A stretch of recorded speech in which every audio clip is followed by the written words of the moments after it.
also feel like you're giving away our secrets by telling people that they need to get on LinkedIn now because I mean, it still takes effort. I think a lot of people they might know it's an opportunity no there, but it still takes gatekeeping. effort. And yeah. So hey, don't post. Let me get some more video views.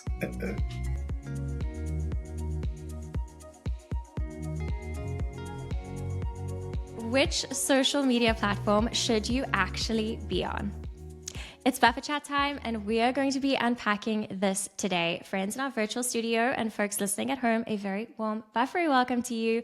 My name is Kirsty Lang. I am a senior content writer at Buffer, and today we are talking about another topic with nuance and something I don't think a lot of people really consider before they start posting their content. Which social media platform should you be on? Which is the right one for you and your brand? Joining me in studio today is Lindsey Gamble, and he and I are going to be just digging into this and unpacking the nuance where we can. Lindsey is a name a lot of folks in the social media space will be very familiar with, I'm sure. He is an influencer marketing and creator economy consultant, advisor, and speaker, as well as one of my favorite folks to follow online for staying on top of social media trends and features and functionality. Yeah, he's one of my go-tos for that. Lindsey, thank you so much for making time for us today. Yeah, thanks for having me, and I appreciate the great intro. I'm excited to be here. Thank you. Yeah, no, I really am a huge fan of your work. We often find ourselves kind of checking out what Lindsey's talking about just to kind of stay on top of things at Buffer. Yeah, you're doing an incredible job. Speaking of that, before we get into our topic for the day, I was hoping we could kind of start with your journey as a creator. Where did you start and how did you get to where you are now? I'm actually going to take it back earlier than I usually do when I I get love asked it. this question. I love it. When I was younger, one of my favorite things to do was to draw.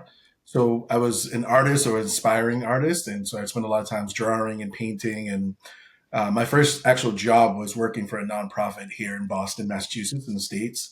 And I got paid to learn how to paint and do murals and things around the city.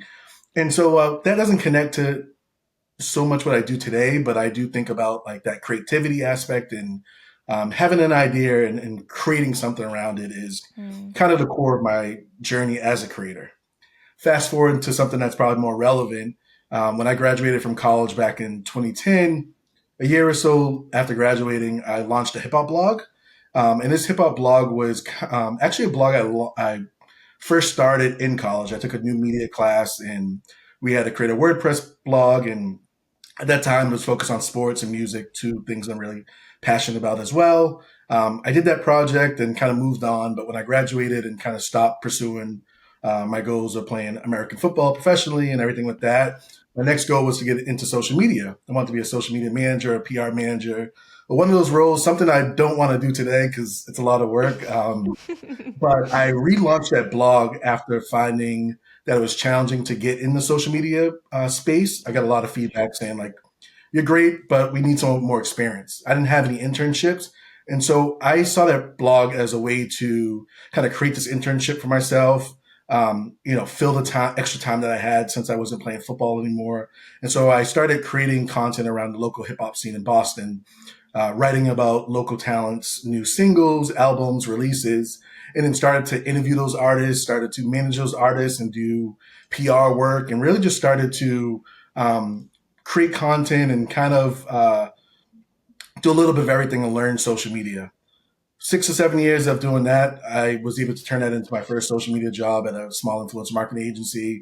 And at the same time, I pivoted to stop, no longer writing about music, but more so on social media, tech, and kind of what we call a creator economy today. And so I've been doing that for 6 or 7 years. And at the same time, I started to like get into hiking and doing photography and documenting my travels. So, my kind of journey as a creator has been like one where it's like creating content around a creator economy now and writing a newsletter and focusing on LinkedIn and, long form, written content. The other aspect was Instagram. So working with brands on lifestyle content, being able to kind of be both a B2C creator and also a B2B creator where I focus most of my attention to that. I love that. I love how many, and this is why I love social. There are so many avenues that you can pursue to just really express your creativity. And so many of the folks, even the folks that I've spoken to for the show already, started out as some sort of creative, as a photographer or a musician, and just kind of found a home on social doing that. And then realized there is so much more that I can do here. There's so much more that I can share. So that's, I mean, yeah, that's such a, I love that take. And I love the emphasis on you as well as your work. That's Yeah, incredible, and Lindsay. I didn't know that. I didn't know I, that about the hiking and yeah, football. And yeah. yeah. I would say like to piggyback off that is like, most of the work I create is like under my name, right? I think most people are kind of Mm, building their personal brand. And one of the things that was really unique that I feel good that I kind of realized is when I kind of stopped with my music blog, which was called Hard in the Paint Music. Um, I was trying to figure out what's the next name for like my next chapter or my next website or whatnot. And I kind of went back and forth. And I decided to just go with my name, lindseygamble.com. That's where I kind of create my content because because I have an interest in a lot of different things. mm, Regardless if I, wrote about social media today and I want to kind of switch to a different topic, I wouldn't have to rebrand yeah. everything. I might not want to write about social media in the future, but whatever I'm creating content around is still related to me. And so I can kind of always keep that website or keep that branding and just pivot without having to do a entire rebrand when it comes to content, kind of what I'm focusing on. I'm so fascinated by this, like the idea of kind of rather than tying your brand to a niche, tying it to you. That does kind of give you a bit of a safety net, but also, I mean, this is something. So this is like perhaps kind of wading into the which platform territory. But I got my start on Instagram. I think a lot of people on social Yeah. did, creating fitness content, and I built up a following for that. And now I'm talking about social media and marketing and podcasts. And I find like the content is just not landing. And I think that's because, maybe it's the platform itself, which we're going to get into. Mm. But maybe, I often wonder, okay, I've built up this audience who is following me for this thing. They're not getting that thing. Yeah. So that there's a whole lot of, anyway, let's forget my personal struggles. Let's get into what we really want to talk about today, and that is your choices of platforms. So we're going to be focusing on choices as a creator because I think there is a lot of discussion about this for brands. Yeah. And I mean, that's not something, platform focus for creators is not something I've seen a lot about. But I think a lot of this advice will also apply to brands. Lindsay, maybe we'll have to do a separate episode if we feel like there's too much conflicting advice. So yeah, when it comes to choosing your platform, I'm a creator. I want to start building my presence, my personal brand. Where do I even start when it comes to choosing a platform? The way I look at it is that you want to choose the platform or format that allows you to leverage your skills and your the best way that you communicate. Creating content is all about communication, and so there's so many platforms out there, right? We talked about Instagram, we talked about LinkedIn, and all those platforms have benefits in terms of the format. And what, using my own experience, what I realize is that I think I'm a great writer. I think I'm able to take an idea and, put it into words. And so whether it was me blogging about hip hop or, I actually had a travel blog too. So photography and writing about my travels. I feel like I'm kind of remembering all these little chapters in my life and now writing about social media, but text and written content has always been like the best format for me. It's the easiest for me to kind of produce. And so when I think about um, how do you choose a platform? Choose a platform that allows you to do what aligns with your skill set. So if you're a great writer, a place like LinkedIn is really important. X, Twitter, Threads, newsletters, blogs, anything that is focused around text. On the other end, there's some people that might not be great with writing, but they can look at a camera and story tell and share their thoughts in these really short form or long form ways. And depending on that skill set, you look at a YouTube for long form and even short form today. You look at a TikTok and Instagram Reels, where if you're someone that can tell a story in 60 to 90 seconds, that might be the best platform for you. If you can't do either of those, podcasts. If you feel like you can't be on in front of a camera, but you can talk and engage people, audio is a great way. So I think about the formats that work best for your skill set. And then next I move on to the audience. There's certain platforms that have different audiences, like going back to Mm, LinkedIn. If you're a B2B creator like myself and you're trying to reach a professional audience, LinkedIn without a doubt is the best place to be. Where on Instagram, you kind of talk about fitness, right? Like Instagram's the perfect kind of Instagram and TikTok And even YouTube are the perfect places for fitness content that's visual, that's whether it's photos or video content. And then also for an audience too. I think when you think about YouTube, it's like you either go in there to be entertained or to learn, and so people are actively searching for answers to questions and whatnot. And so I think the format, the platform, and then the audience, and then also I think at the end it's like what platform gives you I guess the best bang for your buck when it comes to growth. Right now it's hard to grow on Instagram, and Instagram's a core platform, but it might not be the best place for a new creator to start because it's going to take a while for them to kind of build up their audience because there's so many people producing content. Where going back to a LinkedIn, depending if it's a good fit, where they're pushing short form video and it's still early on. The amount of people that are creating content versus people consuming it, there's such a big gap, and so you have kind of this over index of potential reach when it comes to some of these platforms that haven't historically been, creator focused platforms. That's so fascinating. When I kind of think about what platform, my first advice is to go, okay, what's your niche? What are you going to be Mm. talking about? But that's quite a limiting outlook because you're okay. I'm doing lifestyle content. That's for Instagram. But then things start getting a little bit murky when you go venture into a place like TikTok. So yeah, I wonder. I don't know if this is the best way to talk about this, but maybe we can just kind of pull on this thread and see where it takes us. But I would be really interested, Lindsey, if we could kind of just go like pick out some of the major platforms and then you kind of give your take on like who is the best fit, both in terms of like audience and maybe content preference. So let's talk about the OG. Let's talk about Facebook. Is Facebook even worth considering at this point? Because they have a whole lot of creator tools as well. Um, yeah, Yeah. and 3 billion users. Yeah, I mean, I think Facebook is probably one of the more underrated platforms. When I was running my music blog, Facebook was huge, and of course, it's kind of died out in the sense of when you ask creators where they are. You have some creators that have been producing long form content, making money off of Facebook, but I would say a majority of what we think of creators today, especially like Instagram, they're probably not investing on Facebook. But I think for video content, long form video content, is a great place. And I think it's probably going to be a good platform going forward because they're making more efforts to kind of be a creator platform. From recently in the last couple of weeks, they announced that they're gonna create more of a kind of dedicated video tab, so bringing short form, long form, and live content. So for any video creator, I think Facebook makes sense because even though it seems like an older platform, if you think about the algorithms across Meta and really all the platforms, is that you talked about your niche and kind of figuring out kind of using that way, but the algorithms are so powerful where if you create content, it's going to surface it to the right audience, and so it's less about being on the platform that aligns with the right audience and more about being on a platform that's going to serve your content to the right audience. And I think just going off of like why Facebook is probably a good platform is because there's still a lot of creators that aren't investing in it, and so it's still an established platform, but it's probably less competition than an Instagram or a TikTok where every creator is pretty much on today. And it's very easy to kind of cross post there. I found a lot of my favorite follows on TikTok and Instagram, even though those are the platforms I'm on the most just for entertainment. So like I'll randomly see a reel on Facebook that's been cross posted from Instagram, head and be like, oh, I quite like this person. So it almost kind of is the, like, I want to say a lead magnet for other platforms as well, especially because they Yeah, have those built in cross posting functions.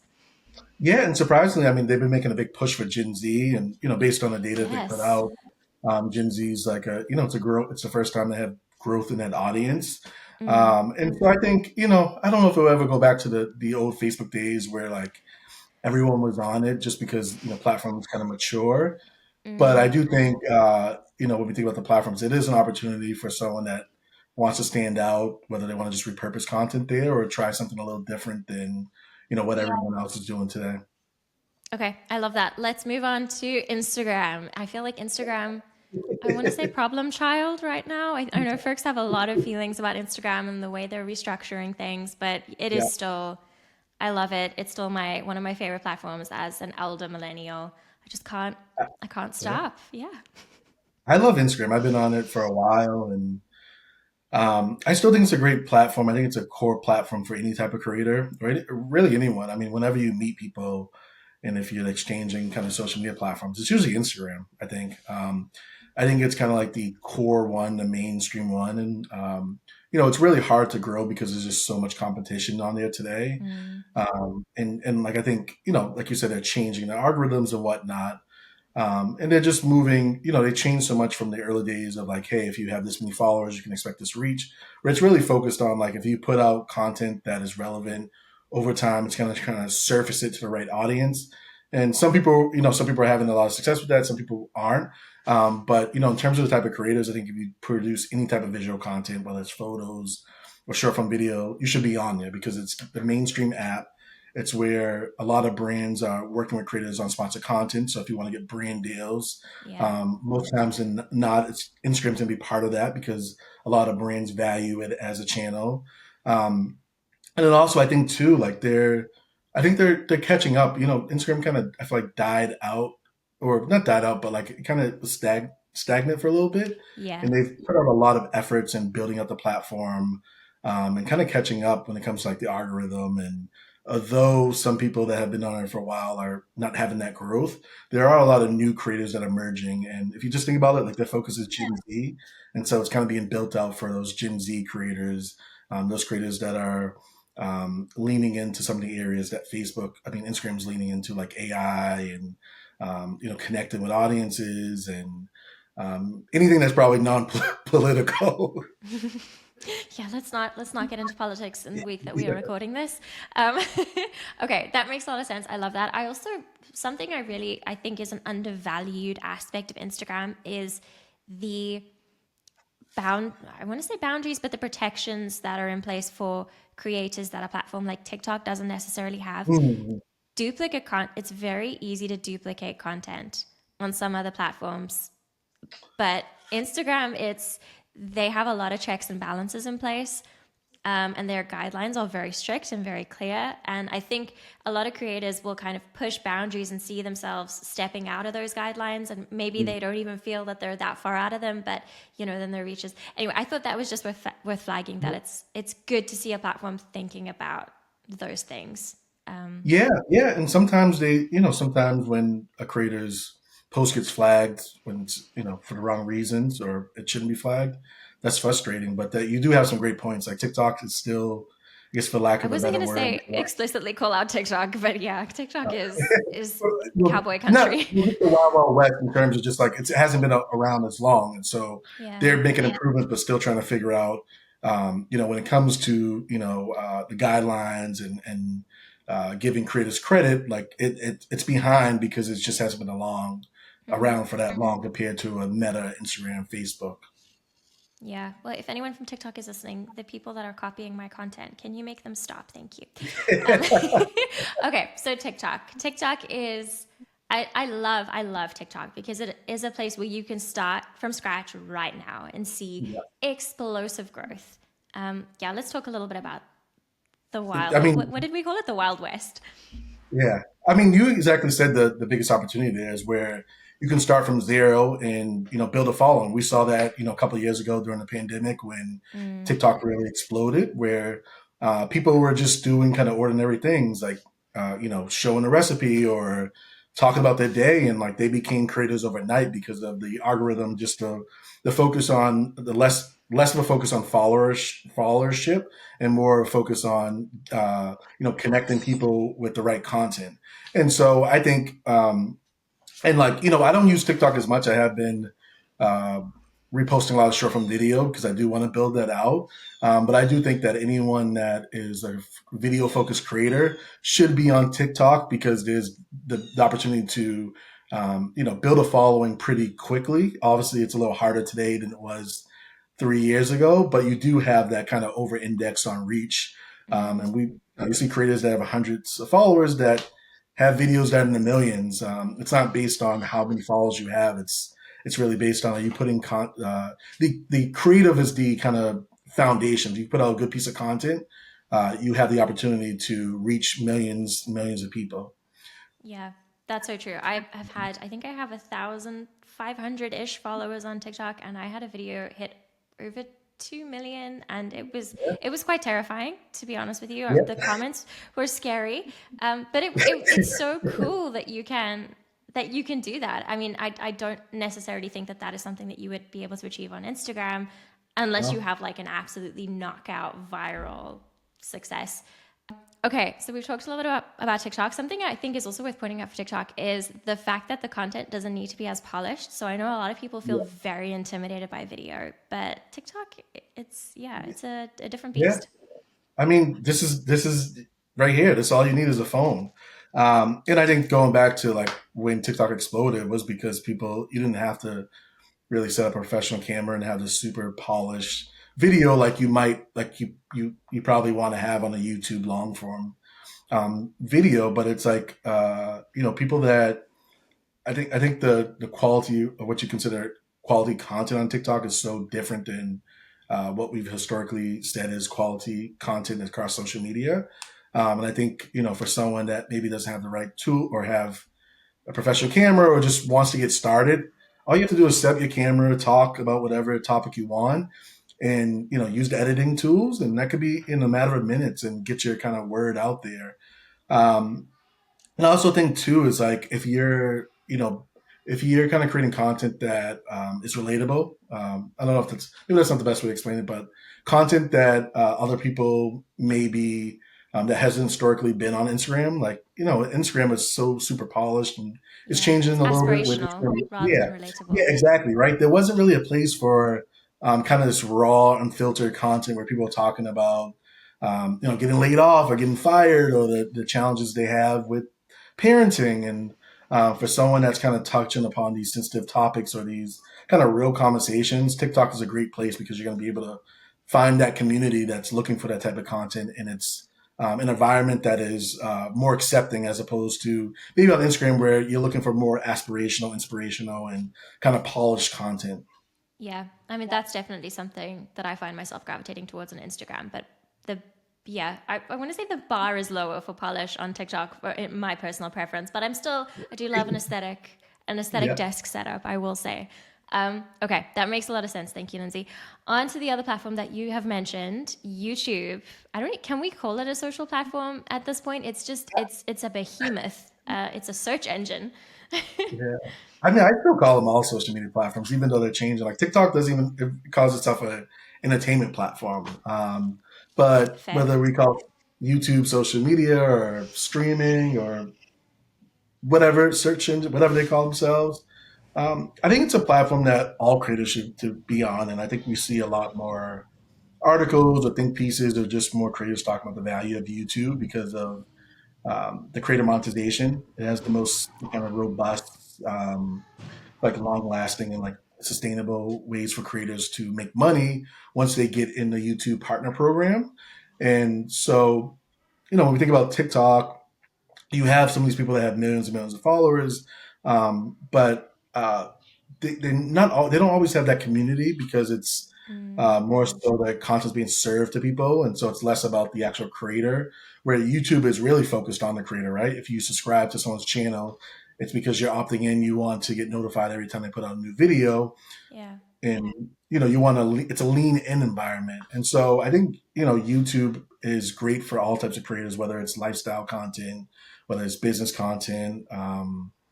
Educational content because like you said it's a search engine, right? And when we're consuming content on YouTube, it's usually you're looking for some type of answer to a problem or maybe not even a problem, just looking for something like a search engine. And so your content can be discovered when people are actively looking for an answer. And I think with some of the investments around short form video is going to pick up more creators to either repurpose their TikTok, Instagram Reels to YouTube.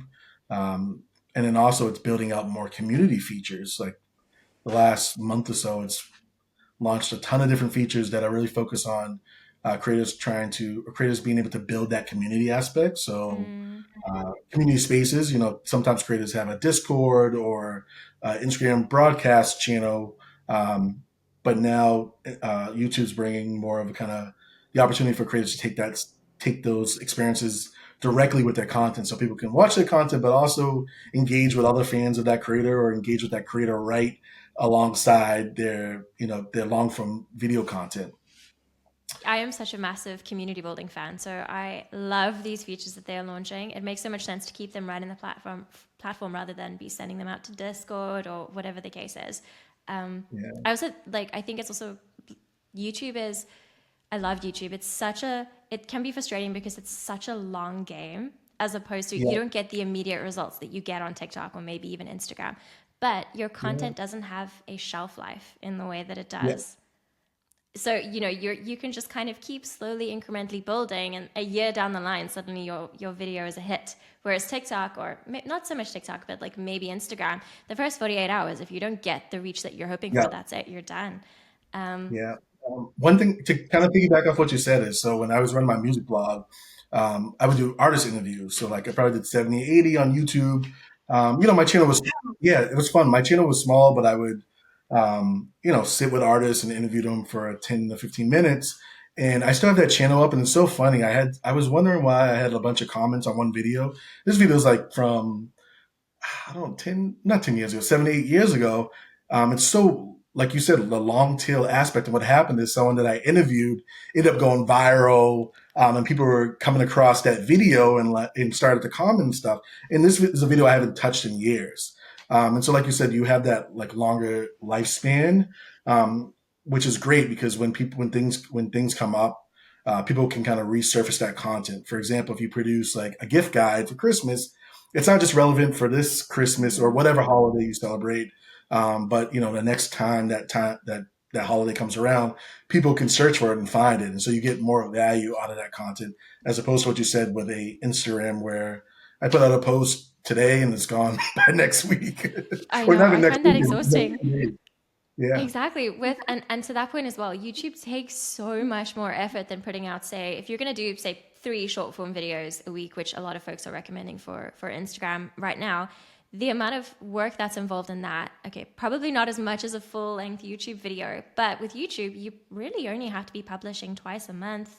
mm, Um, I mean, yeah, obviously, huge yeah. caveat there, but And then just to, I guess, finish up on that too, it's also where I think with YouTube, because it's you kind of limited of, putting out a long form video takes time, is it's less of a game of like churning out content where like short form yes. video, like you said, you have to put out 3 or 4 pieces of content each week, and it just becomes a grind, and like you're just doing something over and over with the hopes of getting some success. Where, a YouTube video, you put time into that one video, but it's less of this kind of grind where like you're just doing and doing. You're more thoughtful about it, and like Mm, hopefully the time and effort you put into it kind of brings up some success. But I think because of the time and effort, it takes away from this kind of just like, I guess, like rat race of doing and doing and yeah. doing to kind of please the algorithms. And so, like Yeah. for creators that don't want to necessarily be burnt out, it actually might be better because you're putting out one piece of content a week or some cadence, as opposed to feeling like you have to post every day on some of the other platforms like Instagram, TikTok, and even like a LinkedIn. I love that. I could go down so many YouTube rabbit holes. I think it feels like my life goal to start a YouTube channel right now. And I don't know. I have, as we spoke about at the beginning, I have so many interests. I don't know what it would be about. So I'm paralyzed by indecision. But one day I'm going to be a I'll be YouTuber. looking That's, for it. yeah, I think maybe interviews is the way I should go Yeah. because, yeah, they're my favorite. I love these conversations. Okay. So interesting one. X, Twitter. Yeah, I mean, I think the X is at an interesting place. I think it's a platform for when it comes to like people that are talking about business or news or just real time topics. I think obviously with some of the changes over the last couple of years, like that might not be the right platform for certain people depending on kind of how they view it. I would actually say my own use of X has kind of gone down, and not for any particular reason, but I've been really enjoying Threads. I think, Yes. yeah, I've been really enjoying Threads, and I think for the work I do and the topics and social media updates, especially around Instagram, I found a lot of value in Threads, and I think on X I've seen less kind of reach. I think it's tough to start, from net, zero. Where if you Mm, have an established audience on there, um, it's probably a place to invest if you talk about things that people want to kind of engage and talk about. And Yeah. speaking of threads too, I mean, going back to when X is, a good choice is, um, people that can write well, but like write concise. And I think, one Yes. of the most popular kind of formats on X is threads, right? Like being able to tell a story over the course of 8 to 10 posts with the whatever the character limit is. But there's some people that do a really good job of like storytelling, and then they have a CTA to a newsletter or a YouTube video or something else. At the end. And so if you're someone that has a way with words, you can tell kind of these concise, engaging, text posts that get people to kind of Mm. continue on. And then you have a YouTube channel or, a downloadable guide or newsletter. That's a good way to kind of use the platform, but also drive to some of your other content hubs or content. Yeah, I mean, that's a great point. It is one of the few platforms that is still a good space for links. I mean, Mm. a good space is a strong word. Like link posts, I Yeah, mean, it's a yeah. They've unacknowledged limited. fact of life at this point. Yeah, I That mean, like I've actually limited kind of visibility of links, but I think I mean, when I jump on, like, there's some people that are racking up, hundreds of thousands of views on a good thread, and it seems based on what I've seen, they're able to drive up their newsletter subscribers and whatnot. But I think it's a good platform depending on the use case. if you're looking, I mean, just as an aside, if you are a creator looking to drive people somewhere else, so whether that's some sort of affiliate marketing website or a blog, we actually found that Facebook was the Mm, platform that consistently drives the most link clicks, which I find quite fascinating. So that's another point in Facebook's mm, favor if you are looking to drive folks off platform. mm, Okay, mm. onto threads. Threads, I love threads. It's a fun space. Yeah, what are your thoughts on starting on threads as a new creator today, Lindsay? I think it's one of the best opportunities out there because it's still a relatively new platform. And across 275 million monthly users recently. So that's just a small set of other platforms out there like Instagram. So there's the ability for creators to benefit from being early adopters. I think if you're an Yes. Instagram focused creator, you have no reason not to be on Threads because it's essentially they play well together. Um, and so I guess the challenge for creators is that if you focus on visual content, uh, how do you kind of transform that into short text content that also has visuals?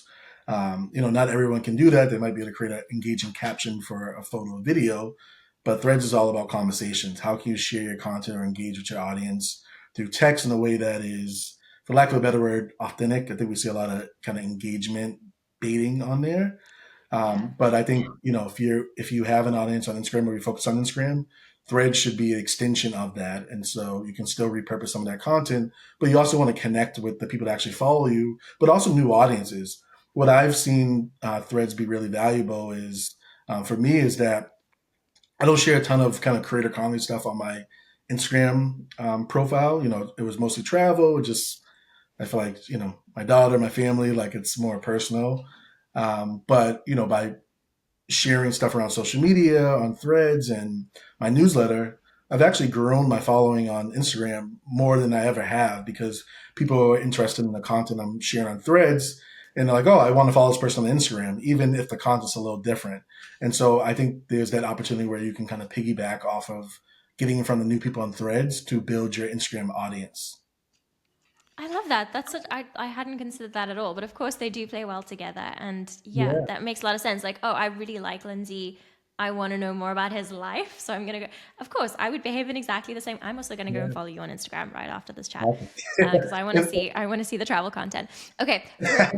We've spent way too much time on this, but like, I do really want to touch on your take on decentralized platforms. yeah. And some of the newer platforms we've seen pop up in recent years. I am fascinated by them. I love them.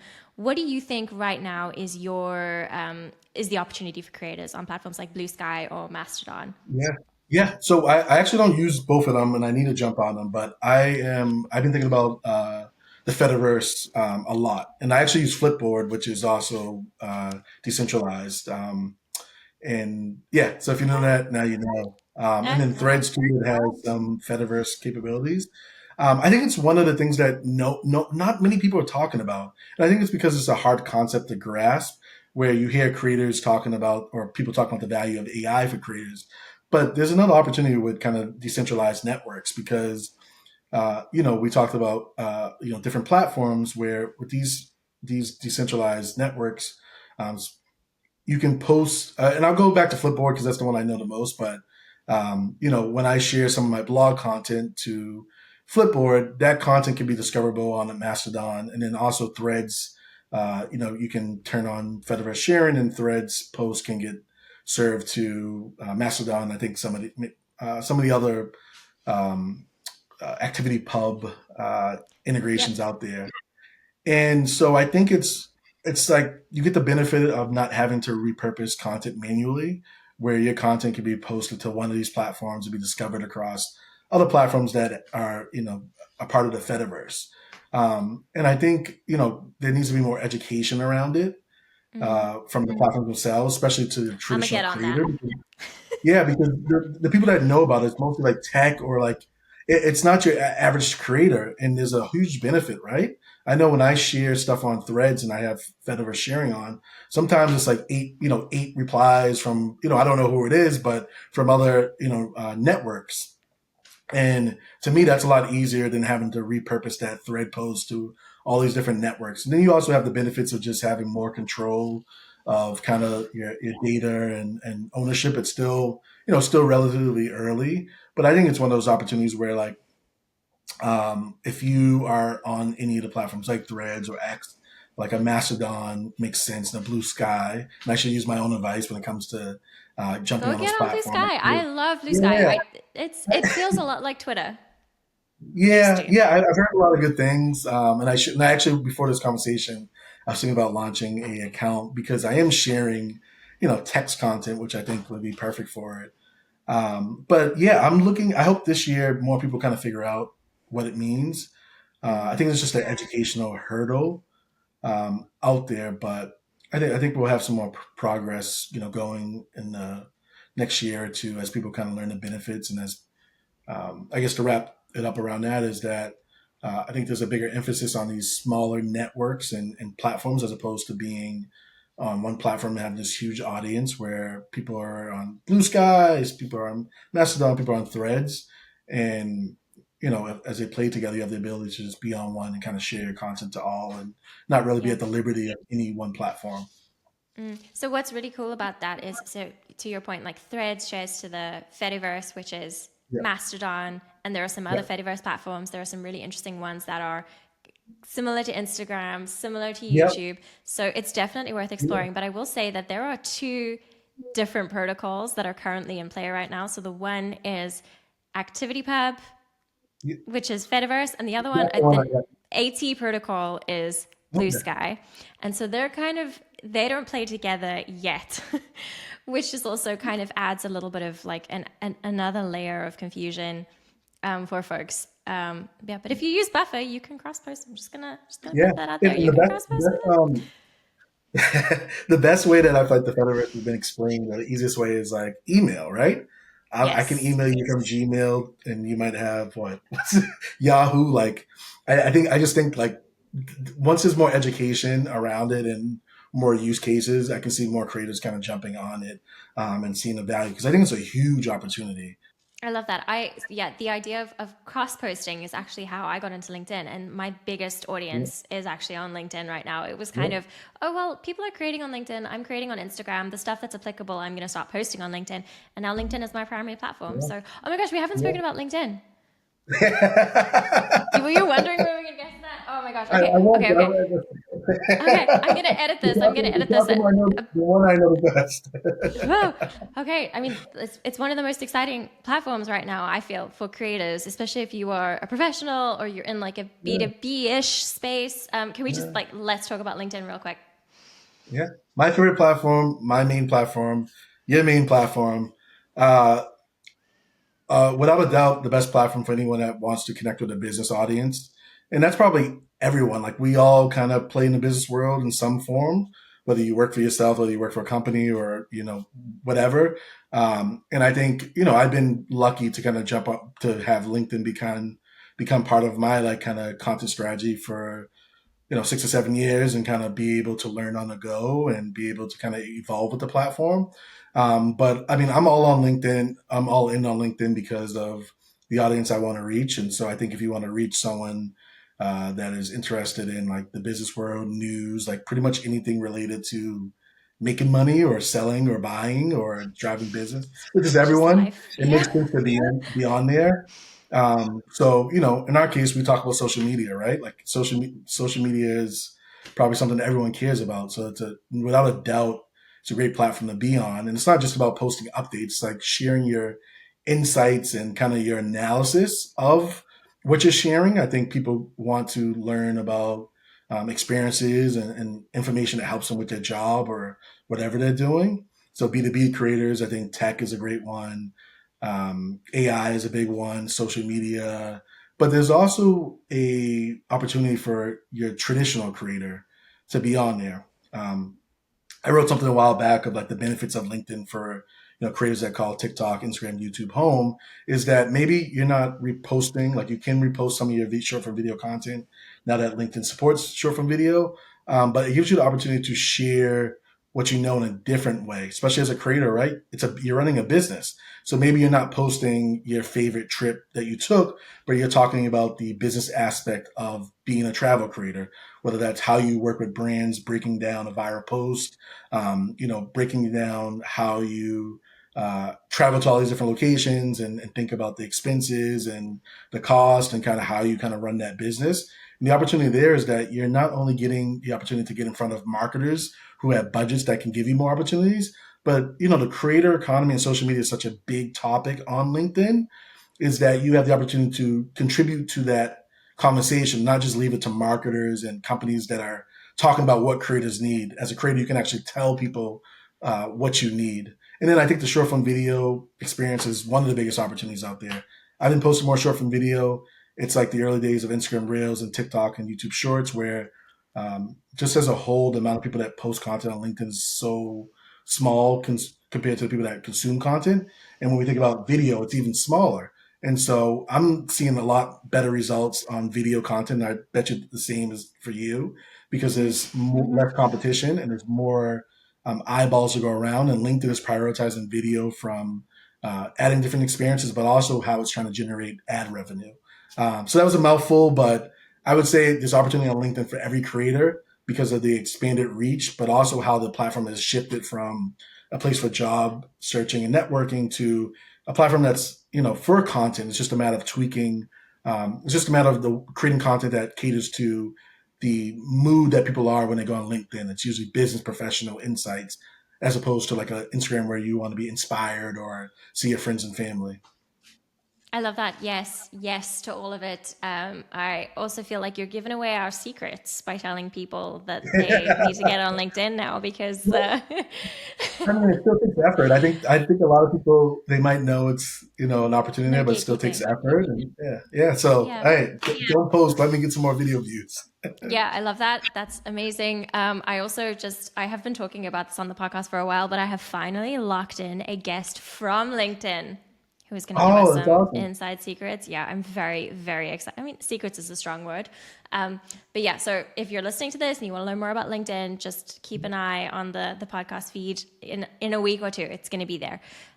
Okay, Lindsey, I'm going to let you go. I've already kept you for so much longer, but just the one last question before you go. I'm so Let's sorry. do it. Let's do it. What is give me a social media trend prediction for 2025? What are you thinking? Okay, I'm gonna leave you two because the first one is related to LinkedIn. I think my prediction last year was about LinkedIn becoming more part of influencer marketing, and I think we've seen that already. But I think the short form video experience is going to take it farther. I just think that LinkedIn's going to continue to build out a short form video experience. Right now it has a dedicated feed and a carousel where you can consume content.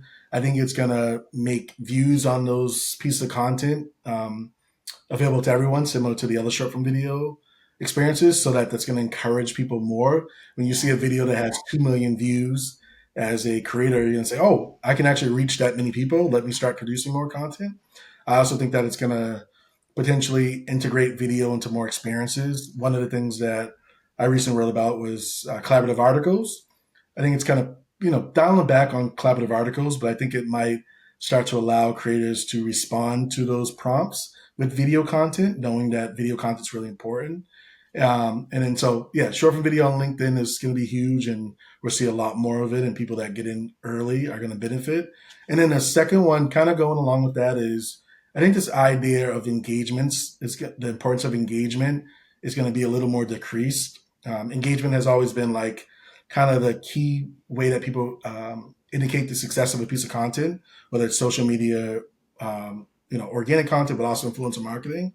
And we do see more people focused on performance and sales and conversions. But I think as users, we're engaging with content less. We might like a piece of content in terms of like we might find value from it, but I think I even find myself, I don't always like that. I think particularly on a platform like LinkedIn, where your activity is shown to other people, some people just want to be more private about that. And so, engagements has been such a key way to measure the performance of content, but I actually think it's going to be pulled back a little bit, where you might put out a great piece of content, but it might have low engagements, just because people aren't engaging and liking and commenting with content in public settings. And so shares becomes a little more, as we've seen with what Instagram's doing. And also LinkedIn is building out more opportunities to share content in DMs.